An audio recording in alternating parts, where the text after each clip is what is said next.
Sir क्या कहना चाहेंगे प्रियंका ने आज प्रहलाद जोशी के ऊपर सबसे पहले तो जो इमरजेंसी की मानसिकता है कांग्रेस की वो दिखाई दी, और ये आप लोगों के लिए विचारणीय विषय है, हमारे लिए नहीं है, कि आप सभी को उन्होंने पालतू कहा। अब मीडिया को पालतू कह देना लोकतंत्र के चौथे स्तंभ के ऊपर इतना बड़ा प्रहार ये गांधी फैमिली ही कर सकती है। आपको पता है कि 1975 में जब इमरजेंसी लगाई तो एडिटोरियल क्या छपेगा ये भी वो तय करते थे। किसका गाना बजेगा, किशोर कुमार का आपको पता है कि बैन कर दिया। वो आज मानसिकता दिखाई दी। इंदिरा जी से लेके प्रियंका जी तक पालतू हो गए, सारे मीडिया वाले पालतू हो गए। दूसरा, संविधान के अनुसार और रूल के अनुसार ही पार्लियामेंट में बोला जा सकता है, और एक गरिमा होती है।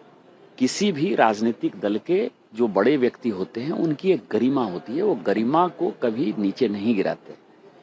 सदन के अंदर प्रियंका जी ने, जिसको कि एक्सपंज कर दिया है स्पीकर साहब ने, और सदन के बाहर राहुल गांधी जी ने, उनको बड़े छोटे का कोई शर्म लाज लिहाज नहीं है, उनको पद की गरिमा का कोई लिहाज नहीं है।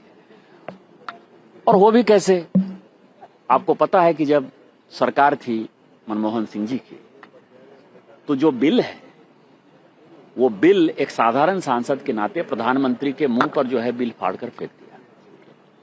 तो जब प्रधानमंत्री पद की गरिमा, जो उनके प्रधानमंत्री थे मनमोहन सिंह जी, जो उनसे उम्र में कितने बड़े होंगे, पिताजी से भी बड़े होंगे, यदि पिताजी राजीव जी जिंदा होते तो शायद उनसे बड़े थे, तो जब उनके प्रति कोई गरिमा सम्मान नहीं है तो राहुल जी के बारे में क्या बोलना। तो इसीलिए मुझे लगता है कि गांधी फैमिली को ट्यूशन की आवश्यकता है, भारत की सभ्यता और संस्कृति समझने की आवश्यकता है। और जो एक कहावत है कि अभिवादन शीलस्य और नित्यं वृद्ध पश्येभिनः चत्वारि तस्य वर्धन्ते आयुर्विद्या यशोबलम, कि बड़ों का यदि आदर करिएगा तो आपको आयु, विद्या, यश और बल ये चारों बढ़ेगा। तो जो कांग्रेस का ह्रास हो रहा है, कांग्रेस जो धीरे धीरे डाउन जा रही है, उसका उदाहरण आज दिखाई दिया कि उनको बड़ों के प्रति कोई आदर नहीं है। इस कारण से कांग्रेस खत्म हो रही है, फिनिश हो रही है, और एक समय ऐसा आएगा कि कांग्रेस भी हुआ करती थी एक इतिहास का पार्ट हो जाएगा। जैसे कि मैं सो रहा हूँ तो पिताजी को जगाना है मुझे, तो वो डायरेक्ट उठाने के बजाय, और हिंसा की परंपरा मेरे यहाँ नहीं थी सौभाग्य से, तो वो क्या करते थे कि उस कमरे में आ जाएंगे या बाहर से गुजरेंगे और चौपाई बोलेंगे, प्रात काल उठ के रघुनाथा